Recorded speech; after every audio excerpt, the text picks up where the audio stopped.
Most women don't realize that when avoidants cheat, they don't do it loudly, recklessly, or dramatically. They cheat quietly, almost methodically. And what I mean when I say methodically is that they cheat in ways designed to leave no emotional trace. They don't become affectionate with the other person, they don't get attached, and they don't change their behavior at home dramatically. That's why this makes the cheating nearly impossible to detect, because there's no emotional spillover. No guilt that shows up in tone, no sudden sweetness or sudden irritability. Avoidants simply compartmentalize, and that compartment becomes the perfect hiding place. So while other men slip up through emotion, avoidants cheat through detachment, making the affair a separate world you never see. The reason this compartmentalization works so effectively is because avoidants have spent their entire lives separating emotions from behavior. They learned early that showing feelings leads to vulnerability, and vulnerability leads to pain. So they built psychological walls that allow them to experience one reality in one space and a completely different reality in another, without the two ever bleeding together. This means an avoidant man can be intimate with someone else on Tuesday afternoon and come home to you Tuesday evening without a single crack in his demeanor. No nervous energy, no unusual affection born from guilt, no distance created by shame. Just the same baseline emotional unavailability you've always known. And that consistency? That's exactly what makes the betrayal invisible. Most women are trained to look for the wrong signs. They watch for sudden coldness or sudden warmth, for defensive behavior or suspicious affection. But avoidants don't operate on those emotional extremes. Their betrayal lives in the subtle shifts, the tiny recalibrations of routine, the small adjustments in boundaries, the quiet ways they create space for a double life without ever appearing to change at all. What makes this particularly devastating is that by the time you notice something's wrong, the affair has often been going on for months, not because you weren't paying attention, but because avoidants are masters at emotional stealth. They don't cheat like other men. They cheat like ghosts, present but untouchable, visible but unreachable, right in front of you, but somehow in another world entirely. Hi, I'm Gabriel Hart from My Daily Love, and in this video we'll talk about the 7 sneaky ways avoidant men cheat without you knowing. Number 1. Their routine randomly shifts. The most telling sign that an avoidant man is cheating isn't dramatic. It's the subtle recalibration of daily routines that seem random, but are actually contamination-covering behaviors designed to erase evidence of another person's presence in his life. Pay attention to the shower timing. An avoidant who suddenly starts showering the moment he walks through the door, not 30 minutes later, not after dinner, but immediately, is likely washing away physical traces, perfume, scent, evidence. The urgency matters. A man who's been at work all day doesn't rush to shower unless there's something specific he needs to wash off. Watch for new cologne or grooming products that appear without explanation. Avoidants don't typically care about trying new scents unless someone else influenced that choice. If he suddenly buys a cologne he's never worn, or starts using a different body wash, or changes his hair product, ask yourself who might have suggested it. Because avoidants don't make these changes for themselves. They make them for someone who expressed a preference. Notice shifts in music taste or entertainment preferences. If he's suddenly listening to artists he never cared about, watching shows he previously dismissed, or showing interest in activities that were never on his radar, someone else introduced those things. Avoidants are creatures of habit. They don't randomly develop new interests. They mirror the preferences of whoever they're spending time with. These shifts feel innocent in isolation. A new cologne could just mean he wanted to try something different. A shower right when he gets home could mean he had a sweaty day. New music could mean he's exploring his tastes. But when these changes happen together, they form a pattern, and that pattern tells a story of contamination control, the methodical removal of evidence that he existed in someone else's presence. Think of it like a crime scene cleanup. Each behavior on its own looks normal, but collectively they reveal someone who's actively managing traces of a double life. He's not being paranoid, he's being strategic, and that strategy is designed to ensure you never smell, see, or sense evidence of where he's actually been. The key difference between normal routine changes and suspicious ones is explanation. A man who's legitimately trying a new cologne will mention it casually. I was shopping and thought I'd try something different. But a man who's covering contamination won't explain at all. The product just appears, the behavior just shifts. And if you ask about it, he'll act like it's so insignificant it doesn't warrant discussion. Number 2, they use alone time as cover. Here's what most women don't understand about avoidant men and infidelity. They weaponize the very thing you've been trained to respect, their need for space, and transform it into the perfect cover for meeting someone else. Avoidants have spent the entire relationship teaching you that they need alone time to function. I need to decompress. I need space to think. I need time to myself, or I feel suffocated. And because you love him and want to respect his boundaries, you've learned not to question those disappearances. You've learned that pushing for details or asking too many questions makes you the problem. But here's the devastating truth. That training is exactly what allows the affair to flourish. Every "I need a few hours alone" becomes a window where he can meet someone else. Every "I'm going for a drive to clear my head" could be a drive to her place. Every "I need space tonight" might mean he's already made other plans. The genius of this strategy is that it's completely defensible. If you question it, you're the one violating his boundaries. You're the one being controlling. You're the one who doesn't understand his emotional needs. He gets to frame your reasonable suspicion as your unreasonable neediness, and most women back down because they don't want to be that girlfriend, the one who doesn't respect his space. What makes this particularly cruel is that avoidants do actually need alone time. That part isn't a lie, but when cheating begins, they start inflating that need. The 2 hours of decompression time becomes 4. The occasional evening alone becomes twice a week. The weekend to himself becomes a regular requirement, and because the need was always there, you can't pinpoint when it shifted from genuine to convenient. From what I've seen, the key indicator is inconsistency in what he does with that alone time. If he says he needs space to decompress but comes back energized rather than relaxed, that's suspicious. If he claims he needs solitude but seems distracted and checked into his phone the whole time, that's a red flag. Real alone time for an avoidant creates calm. Fake alone time covering an affair creates a different energy entirely. The other tell is resistance to any form of check-in. A man who genuinely needs space won't mind a simple "hope you're feeling better" text after a few hours, but a man using space as cover will frame even that innocent message as intrusive. He'll accuse you of not respecting boundaries, of checking up on him, of being unable to let him breathe. That defensive intensity, that's guilt manifesting as anger. Now, if I were you, I'd understand that the goal isn't to become paranoid or to start policing his space. It's to stay aware, grounded, and observant enough to see when his patterns shift from familiar to foreign, because the women who catch the truth early aren't the ones who interrogate. They're the ones who calmly notice the difference between the solitude that brings him peace and the alone time that brings him agitation, secrecy, or nervous energy. Understanding this distinction is crucial because if you become hypervigilant about every moment he spends alone, you'll destroy the relationship through suspicion, even if nothing's wrong. But if you're too trusting and dismiss every red flag as just his personality, you'll miss the affair until it's been going on for years. The difference between women who catch infidelity early and those who discover it years later often comes down to knowing which specific combinations of behaviors indicate cheating versus normal avoidant patterns. The truth is, there are specific time frames and frequency patterns that reveal when alone time shifts from legitimate need to convenient cover. A man who needs genuine space follows predictable patterns. A man using space to cheat shows different rhythms entirely. Understanding these timing signatures is what separates intuition from paranoia.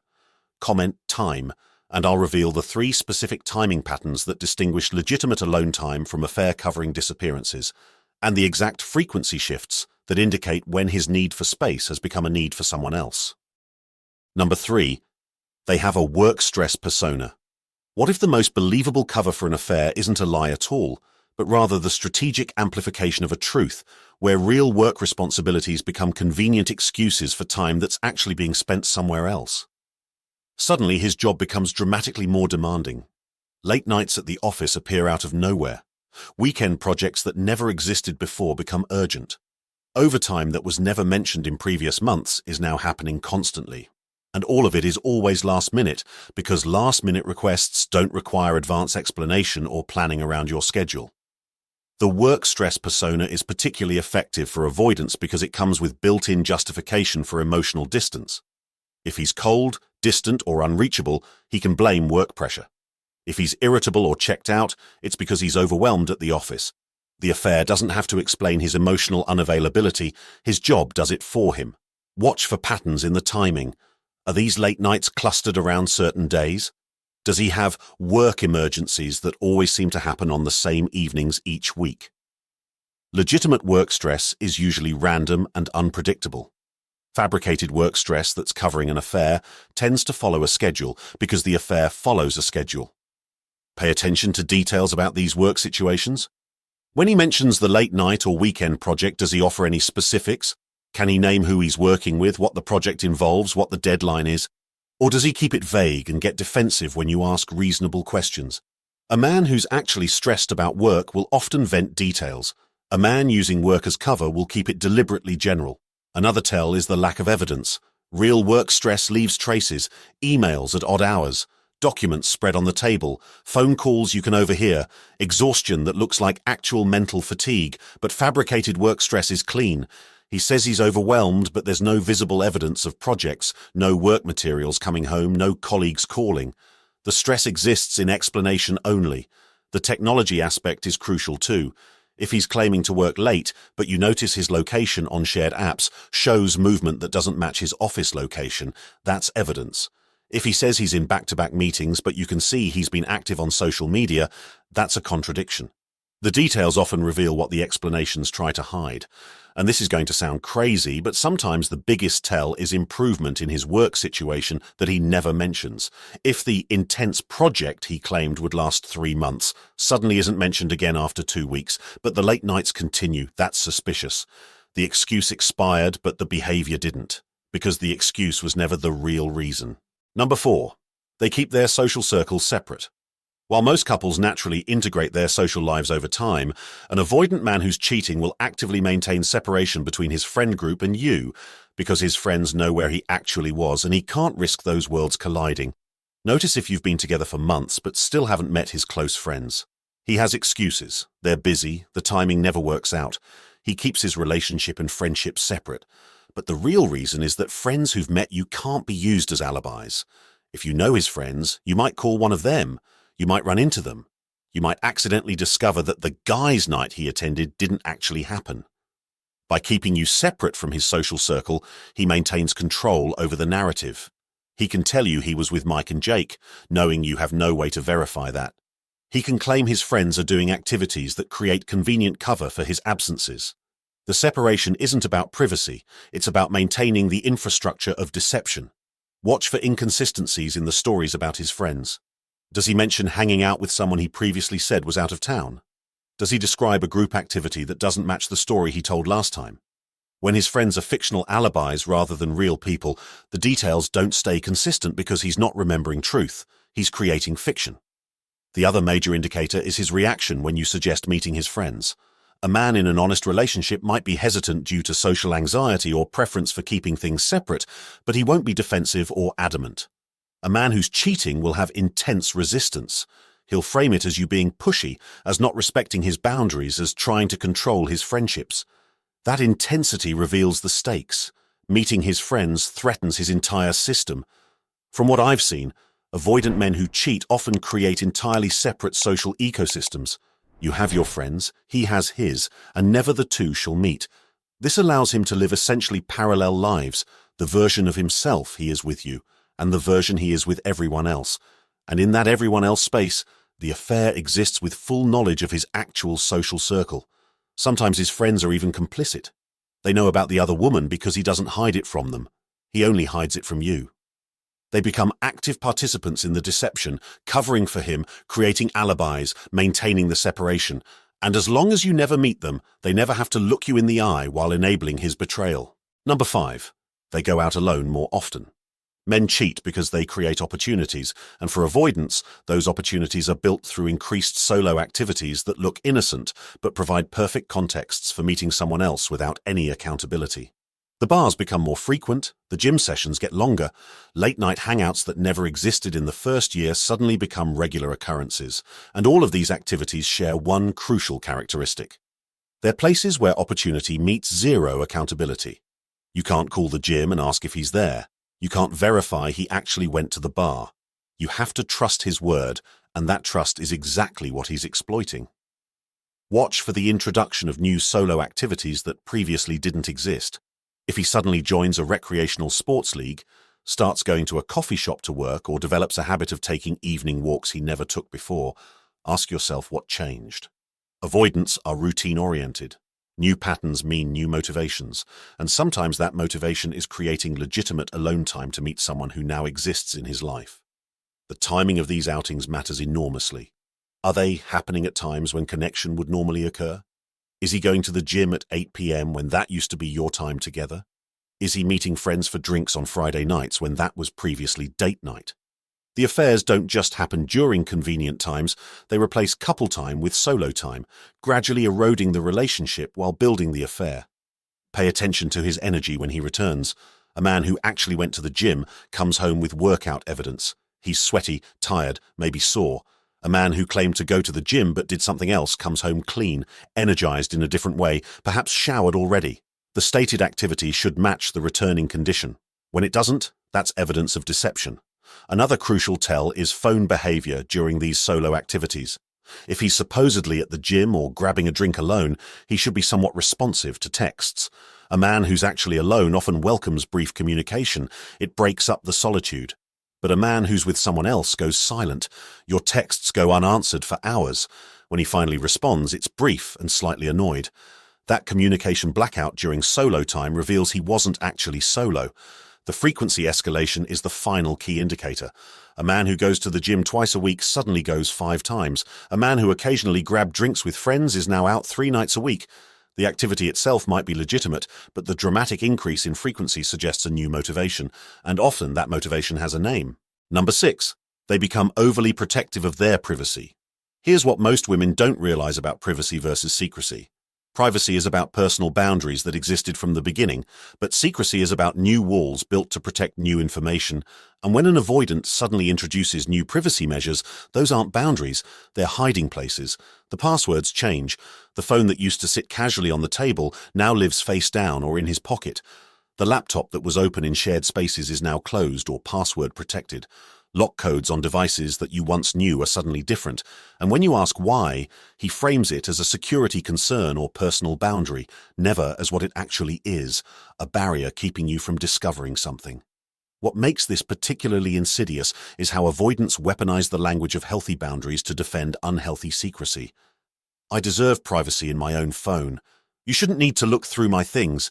Trust means not checking up on me. All of these statements sound reasonable in isolation, but when they're deployed to defend sudden dramatic increases in digital protection, they're not about boundaries, they're about concealment. Watch for the "don't touch my things" escalation. His phone was always somewhat private, but now touching it triggers immediate defensiveness. His wallet sat on the counter, but now it's always in his pocket or hidden. His car was accessible, but now he's sensitive about you being in it alone. These escalations indicate something new that needs protecting, and that something is usually evidence of someone else. The reaction intensity tells you everything. A man with healthy privacy boundaries will calmly explain if you accidentally pick up his phone or look at something. A man hiding an affair will react with disproportionate anger.